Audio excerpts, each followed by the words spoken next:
বেসরকারি সংস্থা ফেডকোর হাতে সাবরুম মহকুমার বিদ্যুৎ পরিষেবা প্রদানের দায়িত্ব দিয়েছিল প্রথম বিজেপি সরকার, কিন্তু তখন থেকেই সাবরুমের পরিষেবা নিয়ে অভিযোগের পাহাড়। বৃহস্পতিবার রাতে সাবরুমে বিদ্যুৎস্পৃষ্ট হয়ে তরুণ ইঞ্জিনিয়ারের মৃত্যুর ঘটনা যেমন ফেডকোর ব্যর্থতাকে প্রমাণ করছে, ঠিক তেমনই ওই দিন রাতে সাবরুমের মহকুমা হাসপাতাল পর্যন্ত অন্ধকারে ডুবেছিল, অথচ তেমন কোনো ঝড় বৃষ্টিও হয়নি। অন্ধকারে রোগীদের পরিষেবা প্রায় বন্ধ থাকে বলে অভিযোগ।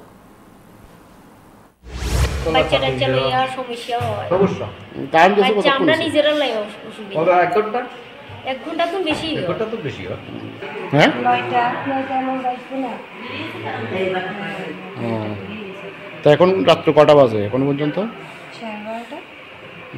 কারণ নেই, বাচ্চারা কষ্ট হয়ে যাচ্ছে গরমে। আজকে জেনারেটর নেই, ইয়েতে দুইটা জেনারেটর আছে, কত বড় বড় জেনারেটর। অনেক ইমার্জেন্সি আছে, ধরলাম বিল্টু মারা গেছে, মারা অবস্থায় আনছে, সে যদি জীবিত থাকতো প্রাইমারি ট্রিটমেন্টও তো করতে পারতো না। এই জিনিসটাও তো সাথ দেখা দরকার। ধরলাম তাদের জীবিত আনলো, আদামর অবস্থায় আনলো, হয়তো বা প্রাইমারি কিছু ট্রিটমেন্ট করলে, ইয়ে করলে, হয়তো অক্সিজেন দিলে একটা সুবিধা হয়তো বেঁচে দেবো, কিন্তু কারেন্ট নাই, জেনারেটর নেই, কিচ্ছু নেই, কী তা করবো স্যার?